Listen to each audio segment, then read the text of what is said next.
When I was broke, I had rich habits. When I was broke, I had rich habits. When I was broke, I had rich habits. That's actually my favorite part with editing the videos is seeing you both bob your heads every single time. Nobody sees it, but I get to see it. So good. That's a banger. Shout outs to Guilty Simpson. We're back.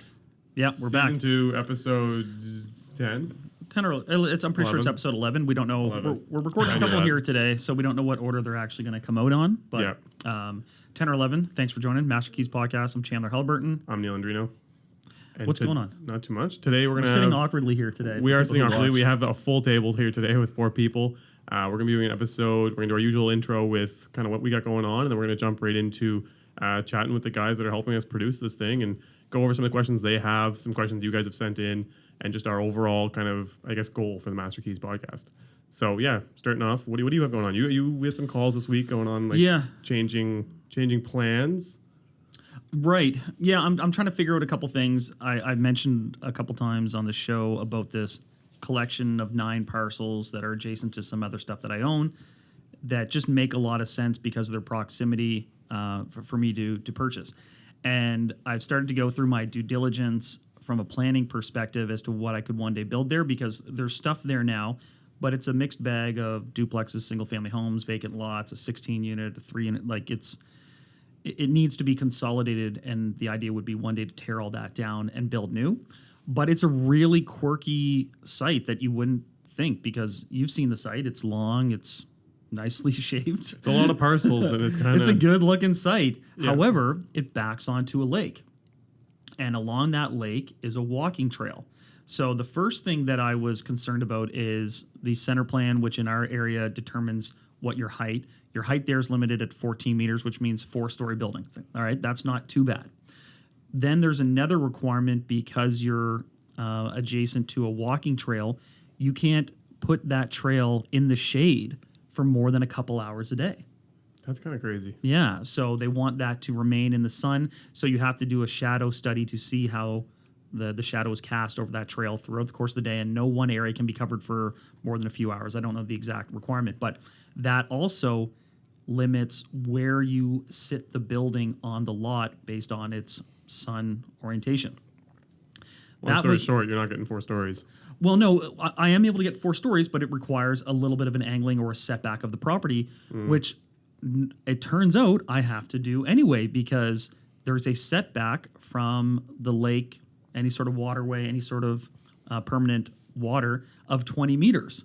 So even then, I'm set back 20 meters, but that is going to be changing to 30 meters in the not too distant future, apparently within 12 months. So unless you have a pulled building permit before that rule changes, that building is just getting smaller and smaller and smaller. Even things like, well, maybe you can do a pedestal and build your parking underneath. No, you cannot encroach on that 30-meter setback regardless. And it means the biggest building I could get there right now is 64 units with 52 parking spots, and it's a wicked building. But moving forward, I might lose 7 or 8 units off that and about 10 parking spots. When they up the buffer. Yeah. And that changes the value of the site, because I don't know that the number that we're talking about is supported by that redevelopment, which then turns me back to, all right, what if I look at these things as individual existing buildings? Is there a renovation play to what's there? There's still value in there somewhere. Yeah, and there is a lot of values in there. It's a case where the individual parts are worth more than the sum of the parts in a weird, ironic way. So I've got to figure out that valuation. But closed on the 6-unit. We've got a little video coming on that. So I'm going through the situation of... No money down on a 6? Yeah. Tenants contacting me, trying to figure out what's going on and working with them on solutions. And as people have probably heard in the news, the quote-unquote rent-eviction ban is up effective March 21st, which is actually when this episode will air, we think. Have you looked into that? I mean, people are going to be curious about that. I've looked into it a fair bit. I don't know that they've finalized all the rules. Tenancy board, I'm sure there'll be some stuff that comes out. There's today. form out now. Is there a form out? I haven't had an opportunity to look at it, but they were supposed to have it out in February, and then when they bumped everything, they also didn't put out the form. But I know, obviously, I have some units I need to get done, so I'm going to be heavily involved in it. I think it works out from what I've gathered. It's a 90-day window, and you got to pay them 1 to 3 months rent depending on the size of your building. It seems reasonably fair overall for I think both parties. Yeah, so it looks like, I think it's, if you're under 4 units, it's 1 month compensation. Yeah. And 1 full calendar month's notice. Yeah. Is my understanding if you're going to do renovations. If you're more than that, if you're a true multi-unit structure, you have to give 3 months rental compensation plus 3 months full calendar months notice. So I'm looking at tenants now and saying, you've got April, May, June, and you need to vacate the end of June. And this has to be legitimate work that is going to displace someone. This isn't a case of, you can Painting just it. say, I'm painting the walls, I'm changing some counters. No, because that work can be done around an existing tenant who's already there. And why that matters is because if someone contests this, takes you to the tenancy board, you have to prove that you are doing legitimate work. Yeah. Exactly. Right? Which, people have seen the videos. It's significant work. No one could ever live in these buildings while this work is going on. But I'm going through that process with these tenants now and with some existing tenants from the last project who have not yet vacated. This is going to sort of be that nudge at this point of, hey, we've talked about different things. I've offered you compensation that actually is above and beyond what I'm now required in the legislation to provide you. You got to go. It's time to go. I think in about 60 days, it's going to become an intensive market out there when there's a lot of people trying to move. This is the other thing I'm explaining to tenants. Like, this is going to Make be the move happening now, around. and it's about to get a lot more intense. I do have some concerns that tenancy board is going to get a lot of hearings, and they're going to end up freezing it up. But we'll see, I guess, how it pans out. I'm going to apply for some and see how they work. I think a lot of tenants, though, kind of got the idea coming February. I noticed with the release coming for February, I had a ton of tenants that were like, all right, I'm leaving. Yeah. I think Right? Like, they now prior know to for that sure. It's date? coming down the pipeline. You can either be Yeah. proactive or reactive on it. Yeah. And, I feel like I'm left with the 25% that are reactive. yeah. We both had our struggles with certain tenants, and you've had some appearances in the news and all that Yeah. good stuff. But check out our past episodes for that. Yeah. But yeah, so the 8-unit renovations continuing going well. The 6-unit just closed. Really excited about starting that. I've got the accepted offer on the 12-unit, which is a building I've been after for 2 or 3 years. So I'm super pumped on that. And I don't know what I'm going to do with the collection of parcels. But what about yourself?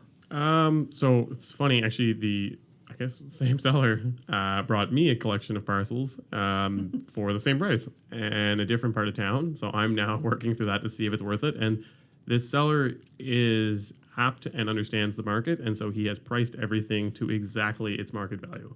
Like, there's not a dime of, I would say, lift off the start. No. You're not getting a crazy deal. You're just getting what it's worth. But he has lots of great stuff, so it's interesting. I'm trying to make a decision on that. I've had a lot of people actually message me asking about the 100-unit lot that I've talked about a few times and the other couple 60 units. I'm still working on them. I actually was on a call right before I got in here regarding the 100-unit. The thing that's been holding me back so much is just getting cost of construction. I don't know if I mentioned it before, but I'll just say the numbers. For that 100-unit, I had it appraised out at $30 million, and then I got a quote to build it for $34 million. And it's basic math. If it costs more to build than what it's worth, it's probably not worth your time. And this is one of the challenges about going to the peripheral areas, because you can support those values in town, but maybe not so much in the periphery, but it costs the same to build regardless. That's the thing. The cost, it maybe goes up a little bit if you're right in town and there's some specifics to your site that are difficult, but really it doesn't go up as much as the value appreciates. And so, I'm kind of struggling there to figure out what the best way of doing it is. I've looked at potentially doing the build in-house, because a big part of that bill is added on by having a GC do it, but then a bank's not going to fund me to build a 100-unit because I don't have the experience in doing so. So that's something I'm working on, because I really want to make the transition to adding units. I find there's a lot of difficulty with the older stuff. But then as I continue to get these quotes to build apartment buildings, I'm slowly turning back to the old stuff, because I'm realizing I can buy an as-is existing building for a fraction of the cost. Even if I have to renovate it, I'm into it for so much less. And the rents are maybe 25% less, but the cost is about 50% less. Yeah. So it's kind of a toss-up. And then additionally, at the same time, it's things I've been screaming about is just interest rates, right? Like, interest rates are going up, and it's slowly, I'm like, what makes sense now in this market? Well, that's the thing, because I'm locking in my build here shortly. I'm going through this new CMHC program where we're going to hit some environmental efficiencies to get favorable lending terms with respect to down payment and amortization. But the rate's still going to be the rate. And it's pretty good right now, but it's gone up significantly during the course of my 2-year. What's your build rate on CMHC?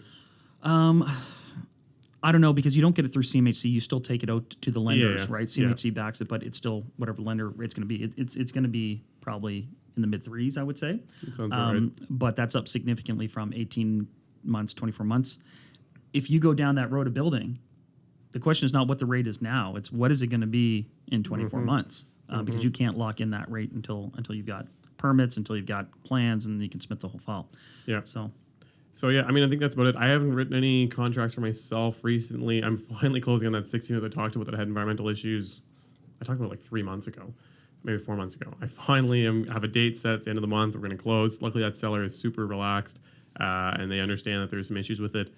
Unfortunately, they're like, we're not going to negotiate. That's just the market today. We know there's issues. It's going to cost you 30 your grand. issues. But you have just assumed these issues, but we will give you a bit more time to close because we understand a bank's not going to just hop all over a contaminated oil field. So are you doing that privately then? No, I was able to get B lenders will involve themselves with environmental issues as long as you have a remediation plan and a price to do so, and it fits within the kind of the appraisal. Yeah. So in this case, I had enough room in the appraisal to include the enviro, and I did do boreholes and testing to figure out what needed to be done, and so I'm using that then to go with it. Are you able to share who the B lender is, or? Yeah, it's Atlantic Signature. Okay. Atlantic Signature is good. CUA has been great for me. They've done a lot of lending for me as well. They're fast. The nice thing with these guys is they can look at something, approve, give you an LOI within a week or two, and they can fund within 2 weeks after that. And even if you're really in a pinch, like to be honest with you, that last one I was on, I needed $6 million in 10 days, and CUA came, LOI'd, we signed it, and had it funded in 10 days, like crazy.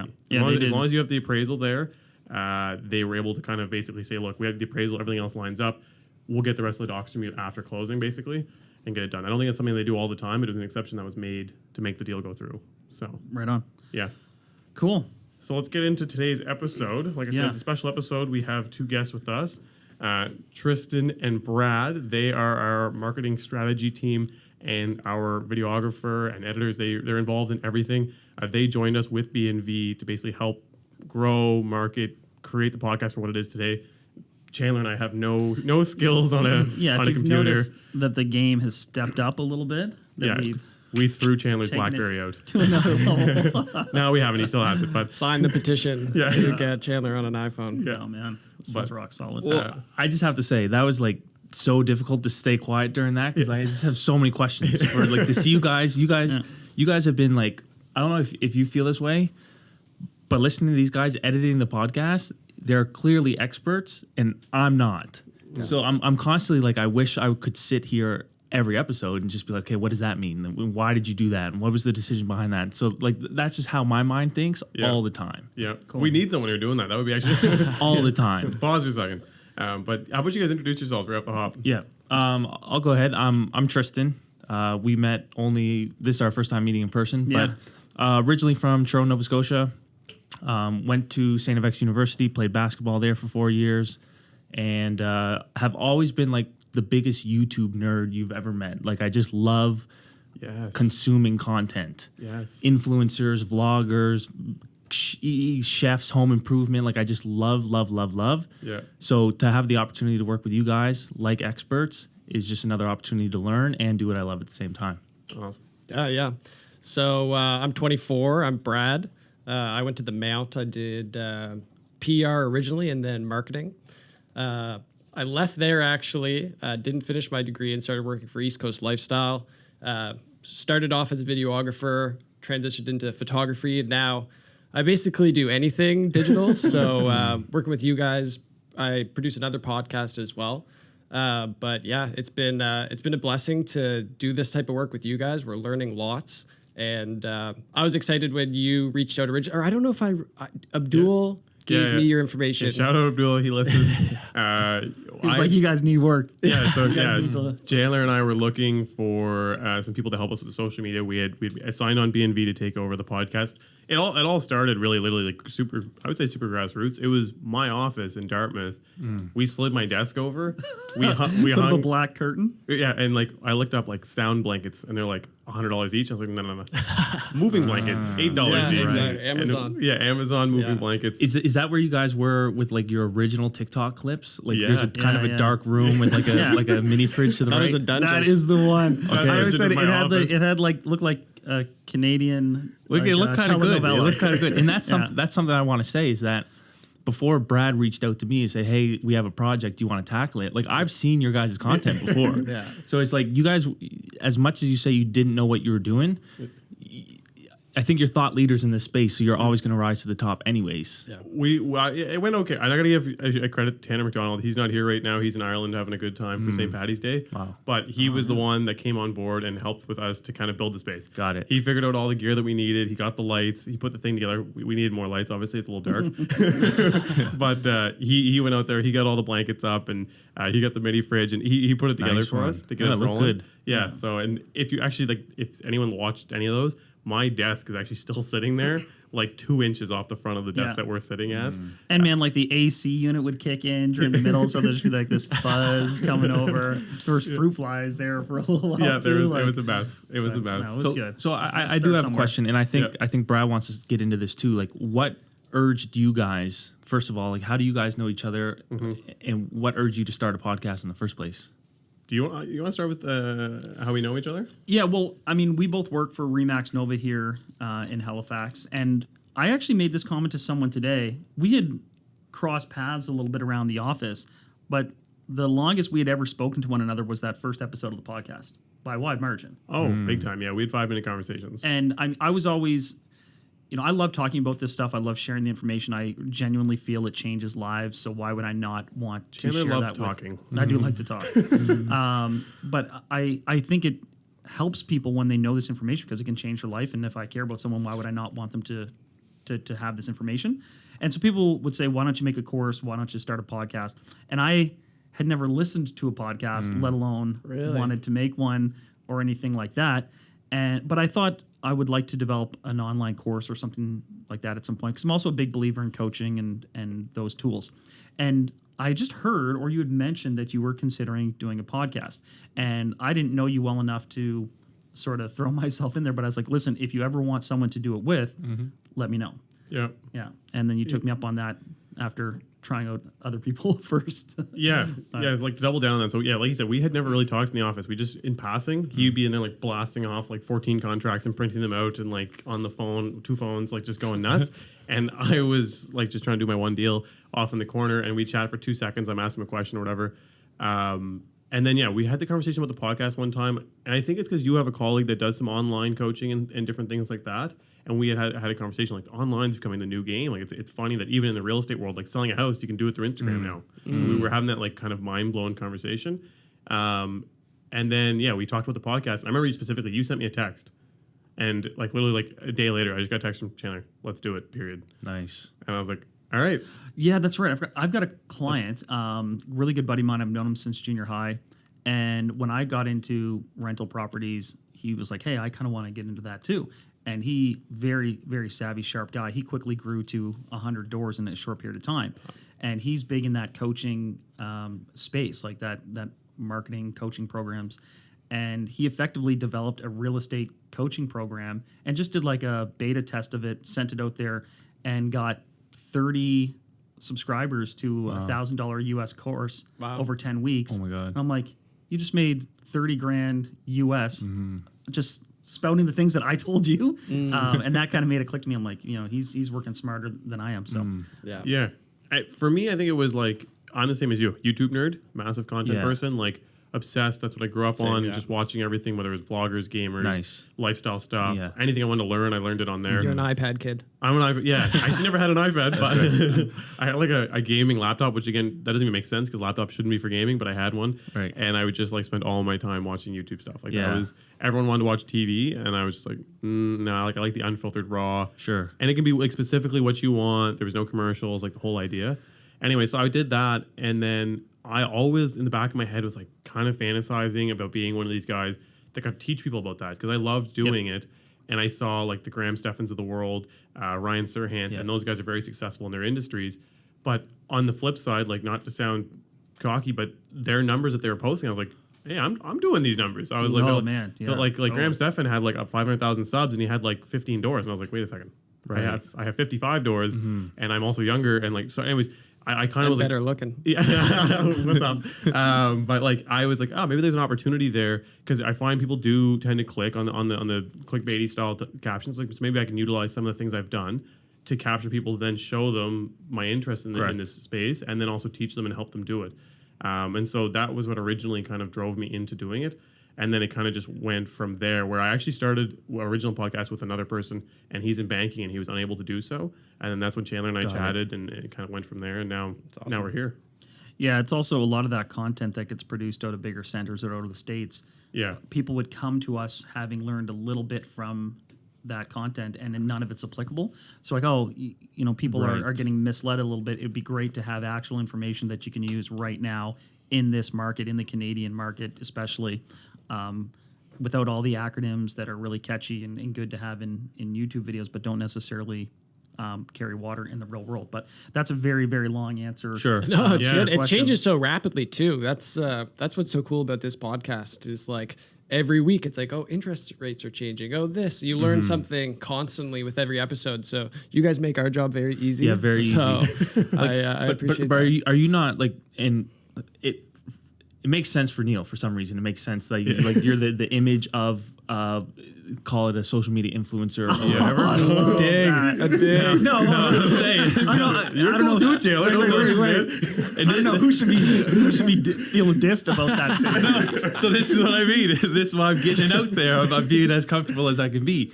But Chandler, someone would look at you and be like, "Who's this guy?" Like, who's this guy? Like, but do you feel that pressure of like, what happens if if this blows up to 5 million subscribers and you're famous? Like, is that something that you would feel comfortable in, being a local celebrity? Yeah, man, I don't care really. We're both fairly vain, I'd say.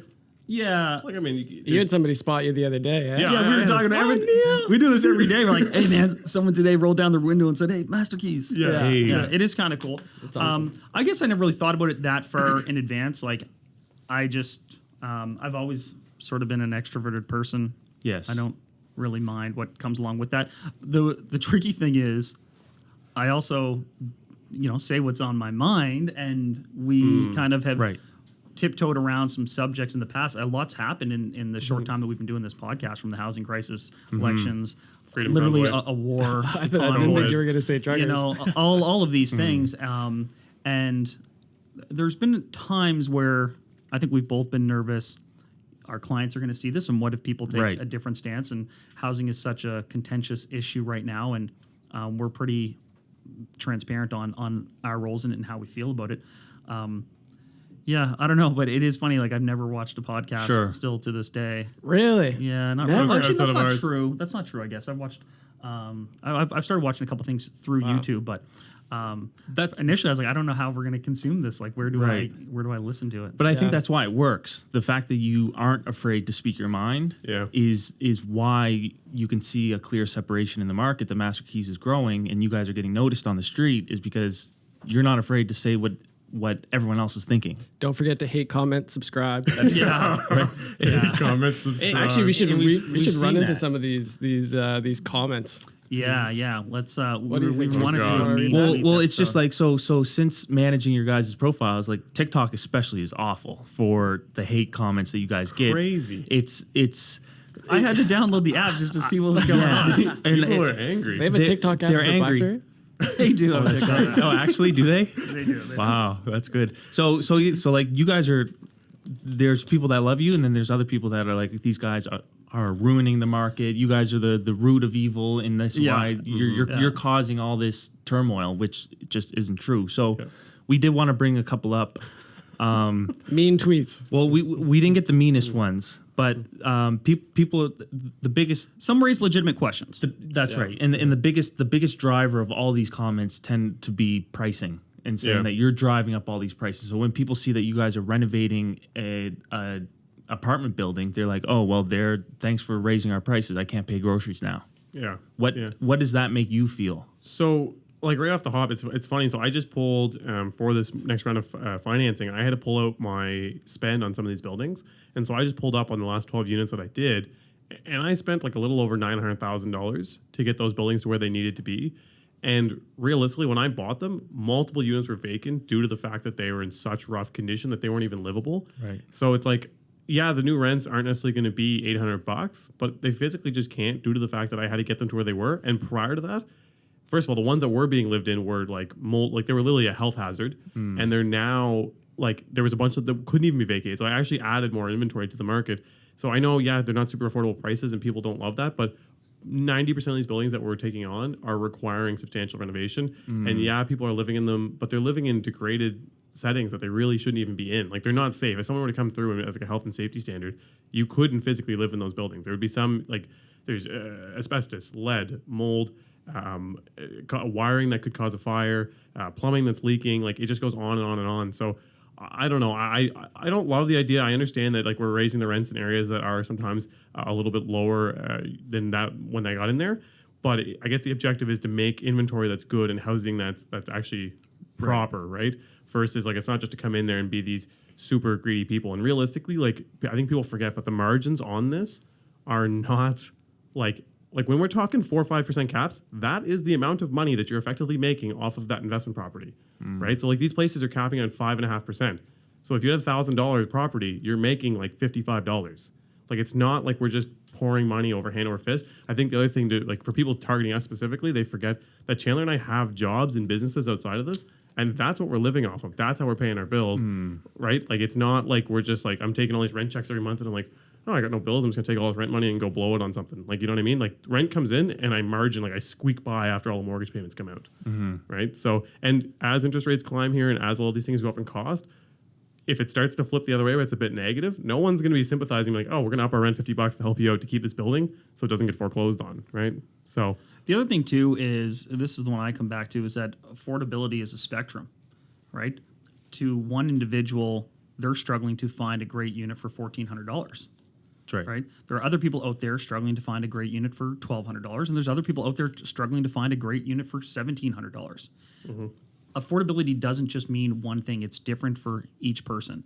So while we may take some units out of the market that is sub $1,000, we return those units in much better condition, much better living standards to feed another demand. And yeah, that demand might be at $1,400, $1,500. But those people at $1,400 and $1,500 are experiencing their own housing crunch. And they are no less deserving of a great apartment. I believe personally very strongly that true, deep, affordable housing is the responsibility of the government. Because there is no economic model by which you can provide housing, safe, good housing under $1,000 in this market. It does not exist. And to try to put the onus on the private sector to do that, you are asking them to voluntarily run at a loss. And they're not going to do that. One, it's just not how they operate. Two, they'd go out of business. And three, they have stakeholders. And whether those stakeholders are actual investors or just their family that they need to provide for. Someone asked me, like, what do I feel my responsibility is in the housing? My responsibility is to my family, first and foremost, period, end of sentence. So while I struggle with this because no one likes to displace someone from their home, I know my process, which is to work with them, give them timelines that help, compensate them above and beyond what's coming out in the rent eviction legislation, and genuinely work with them to help them to find another scenario. And that's it. Then I'm going to rent those for market rent once I dramatically improve the property. And the people that move in there, because they rent right away, so they are filling a need. This is the other misconception. Oh, who can afford those? Like, well, they're all occupied within 20 days of being posted, right? So I think people need to step back and rather than villainizing private sector small landlords, they need to look at what the actual problem is, which is that the government has abdicated the responsibility on affordable housing for 4 decades. Is there a conversation with the private sector and the government to subsidize it or help at all? Is that happen? A bit. I feel like it takes place, but I feel like it never ends up going anywhere. And I honestly, like, having been to a meeting with Chandler where there was a bit of public sector there and us as private sector, like, there was a kind of an aggressive sentiment against us, even from them. And I feel like I don't want to say, like, it's terrible and I'm broad stroking, but some of the people that are necessarily working on the public sector side to represent people for affordable housing also have the same angry distaste towards landlords. And so I think they don't even necessarily want to stomach creating sometimes these programs that are beneficial. They just would rather slap it with rules that make it an unsustainable market. Like that's a bit of an aggressive statement to make, but that's how it feels a lot of the time versus them wanting to be like, okay, we understand the fact that there's physically no possible way for you to offer things at this price point due to the fact that everything costs a fortune. So what can we do to come up with a solution for that? and it feels like there's no collaboration between the No. public and private. Well, like, do you think there is a government anywhere in North America that's going to utter the word housing project? Like, they want nothing to do with it. They're terrified of it. It's a hot button topic. So they have a 4-year mandate. They are not going to make any significant self-directed contributions. So what they do is they give grant money out to nonprofits who do a really admirable job, but they are not out there adding housing stock. They are desperately trying to maintain what they have, which is increasingly falling short of the demand. The perfect scenario would be the government goes to the private sector and says, you guys build us the building, and then we will manage it from there, maybe with private sector help or with non-for-profit help. But that is the only solution to provide that deep, deep affordability. And they refuse to do it for all kinds of reasons. But the main one is that the track record on public housing is not a good one. And they're worried about, frankly, the cost, which is exactly what the private sector is I worried was about. going to say, too, like, it's a bit of a misconception. Like, the public sector will make an announcement, like, oh, we're giving $3 million towards affordable housing. And I'm like, the way they end up spending it, I'm like, that's 10 units. Oh, my Like, gosh. that's yeah. not even 10 units. Like, Right. it sounds like a big number, like, on a PR basis. It's like, wow, $3 million. And I'm like, you're going to house 10 people. Yeah, if that. Interesting. And when they complain about the rents being where they are, let's remind ourselves that they're working on these temporary modular units across the city that were supposed to be ready in, I believe, November and January, respectively. The ones in Dartmouth came on at the end of December. I'm going off memory here. January, And the sometime, ones yeah. in Halifax that were supposed to be ready in January have now been pushed to May. And their cost per modular pre-constructed units are coming in right around $400,000. So anyone out there For trailers. And they're not fancy trailers. yeah, and there's support services in place with that and all these things. But if you look at the timeline and that cost, how anyone who understands what a mortgage might cost on $400,000, what would the market rent need to be for that project? Which underscores two things: one, the private sector can't do it, and two, the government's going to have to do it, and they're going to have to run it at a loss, and that is the reality. But that is also the best case, situation. That's the only way it's going to truly be fixed. Yeah. We'll leave it at that for a long Yeah, answer. that was well said. Yeah. But at least that gave you an opportunity to kind of voice your side Air of it. Yeah. that a lot of these commenters aren't involved in and don't understand. Yeah, and I think we tried to address that with our first few episodes because literally we did our first couple episodes and immediately we got hammered with that. And so if you look back at some of our old TikToks in my dungeon, we have some like cost breakdowns and we did a lot of episodes on it. We should probably do another rehash here sooner than later and maybe redo some of the clips Paint the and picture. stuff. Yeah, exactly. Paint the picture, make it a little more clear because it's just something that can't be afforded right now privately without some sort of assistance. It's a very, very nuanced, complicated issue, but people have to understand the cost, understand what's realistic for the private sector and what's not, but then also realize that for some people out there, a really nicely renovated 2-bedroom unit for $1,400 is amazing. It's awesome. And that is affordable to some people. Maybe not to I spend everyone. almost $1,000 more Yeah. on where I'm at. So Right, and some people, everyone's going through a different thing in their life, but that doesn't make anyone necessarily more of a priority than another person when it comes to finding affordable housing in their price point. Yeah. Okay. yeah, sweet. Brad, you had some questions? Yeah, I got a lot of questions. So to start it off, I'm putting myself in the position of your listeners. I think that's the beauty of this partnership with me and Tristen is we're both very interested in real estate. We're both very interested in investing, and I always am listening to the podcast and have all these questions that I want to fire at you guys. So I reached out obviously, and we said we should sit down and talk about it. So to start. In 2022, how much money do you think you realistically need to save to buy a decent house? So for me, when I say decent house, I grew up in Sackville. Potentially, I'd want to move into like Fall River area. Okay. What's a realistic budget? $1 million? Well, I mean, if you go across the first-time home market right now is probably around $400,000. I would say 400 grand is probably your number now. So here's me being someone who doesn't know how to buy a house. Yep. What does that equate to? What does $400,000 mean to me today? What do I need up front? Down payments? Like I don't know what all this means. Assuming you qualify income wise for 5% down, so you're gonna need 20 grand. 5% of 400 is 20 grand. Plus your closing costs will be around 2%, maybe a little more. So that's around $8,000 to $10,000. Okay. So you're looking at basically at $30K as your bare minimum to close that place, assuming everything goes tickety boo and you don't need any work to get into it or anything like that. And then your monthlies after that, I think for around that much money, probably be $2,000 Yeah. basically. I was gonna say about 1,800. 1,800 to $2,000 because rates have gone up a bit. Like it's probably closer to 2 now. And that's how a mortgage works. That's how you pay for the $400,000 in monthly installments. Exactly. Yeah. Got And that's not going to include your property taxes, your insurance, your water, your Sure. heat, or your power. And those are super dependent on the property. But insurance for a normal house like that would probably be about $100 a month for an owner occupied.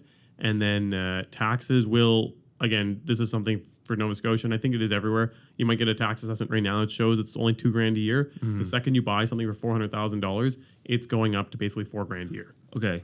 Because I think I hear the $1,800 monthly installment for a home. Yeah, That's what I'm paying for a condo. yeah. So could I technically be doing that for a home? And Yep. the only difference is that I own the home.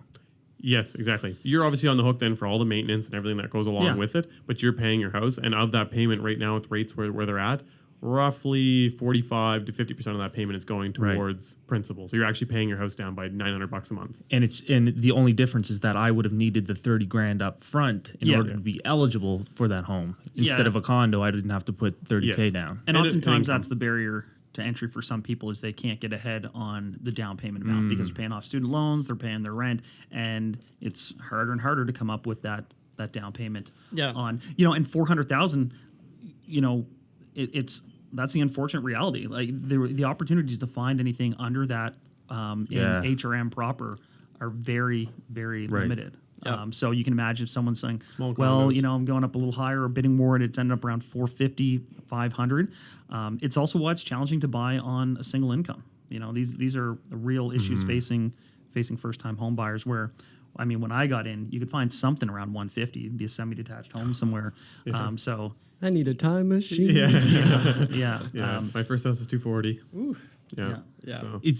And that was another question. I don't mean to jump in front of you, but it's all just good. on this topic, it's like, how did you guys first get in the game? And more specifically, when did you buy your first home? How old were you? Where were you financially? Did you have help? Like, what was that process like? You want to do yours first, Chandler? Yeah, sure. I got licensed in 2008. 2008. So how old were you? I was 24. So I got my real estate license at 24, which was a big switch from what I was doing previously. Just more or less a professional student. And I got my license because I wanted rental properties. I did the chicken and egg kind of thing in reverse, however you want to think of it. So I got my license in the end of 08, and I bought my first property the spring of 2009. And it was very challenging to qualify for because when you're on commission sales, same like as if you're an independent Realtor income is contractor. fake. Yeah, you're running your own business. The banks do not love you. And my wife at the time was substitute teaching, which they liked slightly more, but still didn't love a whole lot. Right. But we piecemealed it together because financing terms were more favorable back then for rental. So the only thing I could afford was a $237,000 duplex where we would live in one side, and we had a tenant on the other side paying $750. And I thought that was the greatest thing ever. I'm like, man, this is. And I was doing all the numbers. I'm like, okay, the mortgage is going to be about. What was your interest rate then? It was around. I tell us all the time. It was like 4.69 or 4.39, Which was amazing. And I'm like, it'll never be lower. Lock it in. And then it goes down to like 419, 399, and every time I'm like, lock it in. It'll never be lower. So at the time, I think our actual payment was going to be around $1,100. And you're getting 750. Right, and we're getting 750, and I was going through. I'm like, all right, and this is how much our power will be, and I worked it out to the point that as long as my then girlfriend, now wife, could come up with $500 each, we could do it, and we did it, and very fortunate from then, grew a bit more with my business started to do better, and then I picked up another duplex, which was kind of a funny windfall where someone drove into my parked vehicle, wrote it off, and I got $15,000, so I bought another property. Wow. Yeah, that was great. So did you need a real estate license in order to buy that duplex? No, but it certainly helped because I could represent myself and pay myself 2.5% off the deal. That's a great question because I forgot closing the costs. fact that I had the problem as well. Like I didn't have any money, but I also had some RRSPs. So between being able to pay myself commission off the deal, so now that 5% turns down to Interesting. only needing 2.5%, And having some RSPs, I was able to just squeak in there from a down payment perspective. Wow, that's awesome. And then just scaled from there. Duplex, single family home, duplex, refinance them all, 12 unit, and off from there. Mine's Oh, yeah. a little different. So I got my first house when I was 19, which would have been 2015. I was in school, I was in university, and I didn't have an income. I was doing like co-op jobs, and so I was basically living super frugal. I was fortunate that my parents had some money set aside to cover my education costs. So I was able to I just had to pay for my living, and I was able to bank money on my engineering co-ops. And I also had some businesses at the time. I was doing landscaping, I was flipping cars. You can look at some previous episodes, but I basically was doing a bunch of different little things to make money. I even had some short-term loans out. So I was doing all that. I put together enough for the down payment, but I didn't have an income, so I couldn't qualify for a mortgage. Okay. So I ended up partnering actually with two other guys. And basically what it did is it split up our down payment, and then they had incomes, so we were able to get approved for a mortgage. And so we actually bought a duplex on Chebucto Road here in Halifax. And that was the first buy we Love made. that property. $274 is what we paid for it. What'd you sell for? 300, but we sold it right when the market started to go. Like if we'd held it for 2 more years, it'd be 600 grand now. Yeah. But anyways, but yeah, that allowed me to get in, and then from that, we did 20% down because there was 3 of us. They wouldn't approve us for CMHC, so we each had to put up basically 7% to close that place. So it was a bit of a bigger down payment, but it kept our payments really low, and we were able to rent the upstairs. I forget what it was, $1,800 in the basement for $1,000. So it cash flowed. It made us some money. And then after that, I was able to then put together another down payment through my businesses. And I was fortunate again that my mom co-signed on my first place by myself. So she co-signed because again, I had no income. I'm in school, I'm in university. I had incomes through the businesses, but it doesn't qualify you for anything. Like, Okay. I was doing cash work. I was flipping kind of cars on the side. So I was putting together money. Yes. But it wasn't formalized income that I could go to the bank and be like, hey, I made X amount of dollars. And it definitely wouldn't qualify me for any serious amount of money. And that second property I kind of attribute to my entire success. And that was a property in South End, Halifax that I picked up for $350. Is that Green Street? Yeah, that's Green Street. And so that reappraised probably about 6 months ago for $1.1 million. Nice. So, and I was fortunate, so I got into it for $350. And so even within 6 or 8 months of buying it, I did a full renovation, turned it into 3 units, borrowed the money from another partner who was involved in it, used him to get the renovation done, and then it reappraised at that time for $800,000, pulled it out, and the game began. And how old were you at that point? Just 20? 20, 21 range, yeah. Yeah. So I was still in school at that point, yeah. Now Yeah, this we're super sounds young. this sounds super easy. You guys make this sound like super. Is it always this easy for everyone or successful? It was stressful as hell. I'm going to say for myself, it was so stressful. I was scraping on like zero. It was like an absolute... You still got your hair though. Some of it. I have a few hairs. I have a still really nice. Yeah, it's nice to say, Brad. We're gonna edit the hair on here. But like it was extremely stressful. It took every dime. It ended up actually causing a lot of strain on the partnerships and relationships I had in the first buy. And additionally on my buy, it was like I don't want to say the bane of my existence, but it felt so intense because I was trying to go through school and maintain that. Didn't really have a true source of income except for my little businesses. And so if anything went wrong, I was tapped. Like it was just in that situation, and things did go wrong. So there was times that I was completely tapped, and I would be stretching credit cards, and it was intense. So I would say it wasn't easy at all. I was just fortunate that again I had the ability to get some co-signers between partners and my mother. Right. And then additionally, I was really fortunate that I had the engineering co-ops because they paid really well for being 20. Like they were paying really good money, and so literally every dime that came in from those was going against these properties. Do you think what you guys accomplished is possible to do in 2022? Because I'm hearing like the cost of properties, 250, 300, 150. Yeah. Obviously, the housing market's a lot different now. So do you think me and Tristen, Yeah. could we Replicate what what you guys have done? And it feels like this is where a lot of the hate's coming from the TikTok. It's because like now you're looking at $1 million home, the down payment just to get approved for that. It's like you need a shit ton of money up front. 100%. I think so. I honestly do. I'm 100% yes on that because you can look at that all, like for the rest of time. Like I look at my parents and they tell me about how they could have bought a strip mall for 500 grand, 0% down. That same strip mall today, or when I first started, would have been, I know what it was because I went to it. It was $3 million and I needed 35% in. So I needed $1 million to do it. So it's like, there is always opportunities. You just need to get creative. And if you're going to be that person you want to do it, then you need to think how you're going to do that. So in this case, yeah, you can't expect to go buy in South End necessarily, but you're going to either go banging doors trying to find off-market deals somewhere in the city, or you have to go outside. So, and that's why I say to a lot of people, go to Truro. You can find duplexes and triplexes there for like 100, 150 grand. Yeah, Truro represent. Tristan knows what's up. Let's go. And get yourself a triplex there, and you can do the exact same thing. You go in, you put in some elbow grease. It doesn't have to be a crazy reno. You get your rents up. I can bet my life that you'll get a refinance on it. You'll pull out cash, and you'll be in a much, much stronger cash position to go do it again. And you can roll through it. Yeah, and like for some work your way context- back into the city. Yeah, I mean, for some context, like back in 2009, the biggest thing I regretted always was that I couldn't have bought in 2008 and 2007 and 2006. There's always an element of that. But I also ended up in Dartmouth because I could not afford Halifax, period. And that was looked at a certain way by my buddies. Like, they all grew up on the peninsula, and they're like, Dartmouth, man, we'll never see you, blah, blah. And like, I would have massive shakers just to like have my friends come across the bridge to see me. And you know, in hindsight, it looks like the obvious thing. Oh, downtown Dartmouth, you made a killing over there.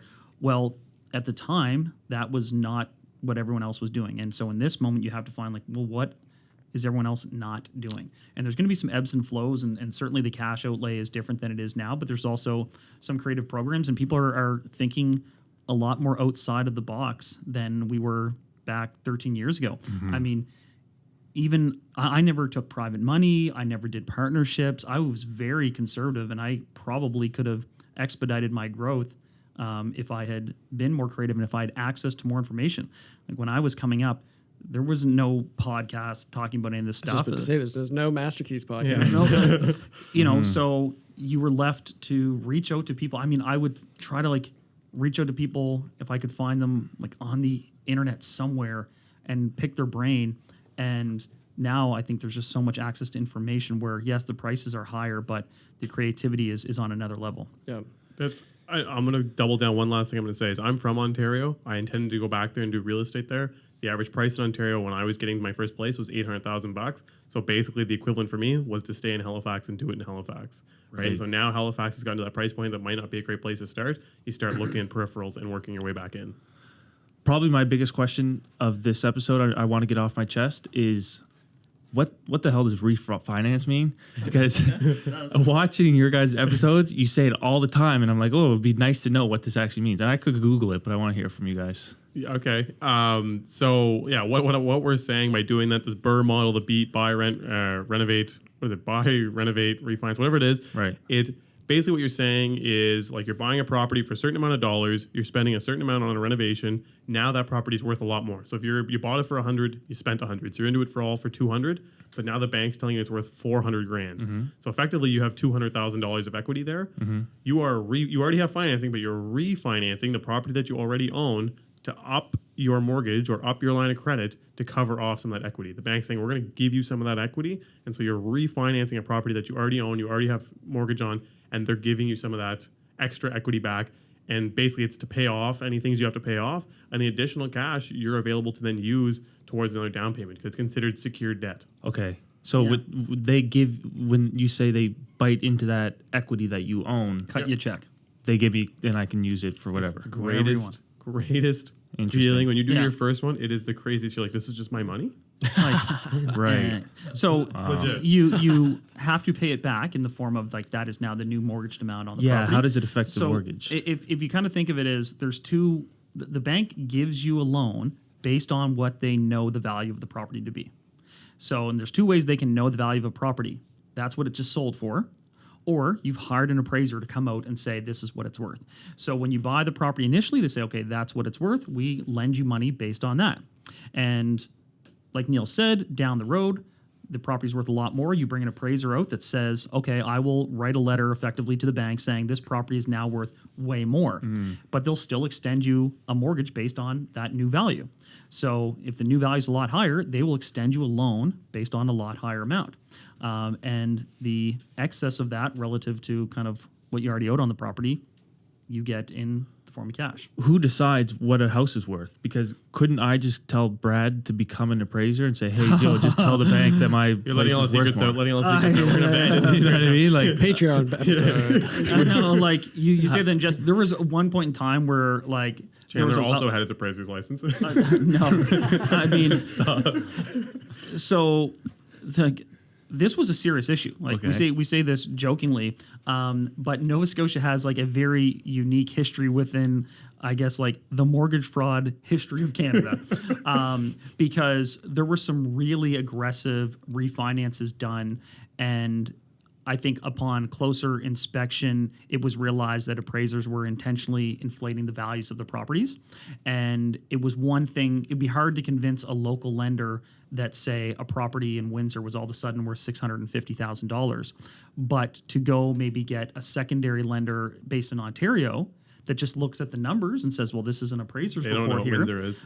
They will happily refinance. I mean, they'll extend you a mortgage of, say, $500,000 on this property in Windsor based on a $650 valuation. Whereas if you were actually to sell that property, it might only be worth $350. Yeah. And this was a problem in the market, which is why certain lenders want only certain appraisers. There were a couple appraisers that were blacklisted by lenders during this process.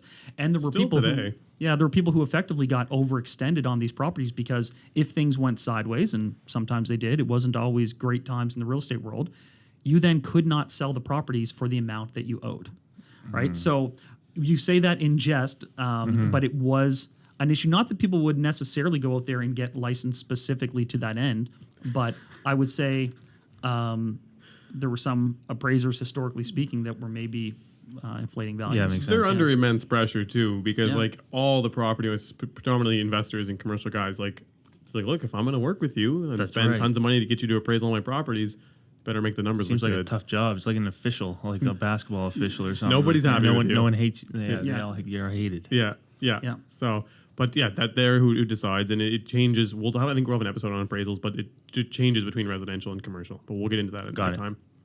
Yeah. That's when we talk about the exit strategy is how quickly can I refinance this That's property right. and get all of my money back, Yeah. right? If I had to put $100,000 into this property, can I raise the property by enough that I can get my $100,000 back? Because then I can use it again on another property. And there's no timeline for the bank that says, okay, you got to wait at least 6 months before you get a refinance. Yeah, there is, and usually it's at least 6 months basically. Okay. Like if you call the bank back a month later, they're gonna be like, no, like we're not interested. Again, the idea of A, B, and C lenders, like your A's, your BMOs, your CIBCs, B's, your CUA, your credit unions, and C would be private money. B's and C's are a little more flexible. So if you go back to them within 6 months, they're probably not going to say much. If there's no mortgage insurance involved, they're not going to say much. They're happy to keep kind of lending forward. A lenders, especially if there's mortgage insurance involved, are not interested in you coming every 6 months and being like, give me more money, pay out the mortgage insurance. Like they don't really want to get into that. They want clean, simple, basic stuff. And they're also not going to look at private appraisers a lot of the time. They're going to go, and like this, we have a list of people that we've approved. Don't bring us anybody else. Got it. So Yeah, there's also now an automated system where some lenders will require the appraisal just to be automatically assigned to an appraisal company to avoid any sort of conflicts. The other thing is when you get a mortgage, so if you were to sign a mortgage, you purchased your first home, you have to decide when you're filling out your forms for the mortgage, do I want a 1-year mortgage, a 3-year mortgage, a 5-year mortgage, a 10-year mortgage, or do I want a mortgage that is Fixed or effectively open or a variable where I can kind of cancel at any time? And you're incentivized through lower rates to maybe get something a bit more conventional like a 5-year mortgage. closed. Yeah, which means I'm agreeing that I'm going to pay this exact amount at this exact interest rate to this bank for 5 years. They like the predictability of it, and a lot of consumers like the predictability of it. If you, though, want to refinance 1 year in, the bank's going to say, that's great, but you promised to pay us interest for another 4 years. That's right. So if you want to get out of this early, you're still paying us that 4 years worth of interest. And that's called a mortgage penalty or break penalty. So different mortgage products you would look Could at. be hefty. Yeah. And that's why if you're an investor, and for anyone out here who's thinking about buying their first income property, you may look at getting a shorter term or a variable open mortgage so that 18 months from now, if there's equity in there, you can access it with minimal penalties to go out and buy something else. And that's why there's different products for that kind of stuff. Yeah. Yeah. Thanks for listening for the first part of this episode. I hope you like what you're hearing so far. We're going to pause now. Yeah, and we're going to run this into a part 2. We're going to keep Tristen and Brad here. We're going to dive a little bit more into social media, the techniques, things that are coming up, and we answer some great questions that you guys sent in that I think everyone's going to be interested in hearing the answers to. Thanks for checking out the episode. Don't forget to like, subscribe, and press the bell button for notifications. If this is your first time here, check out our back catalog for more episodes. Thanks so much for watching. When I was broke, I had rich habits. When I was broke, I had rich habits.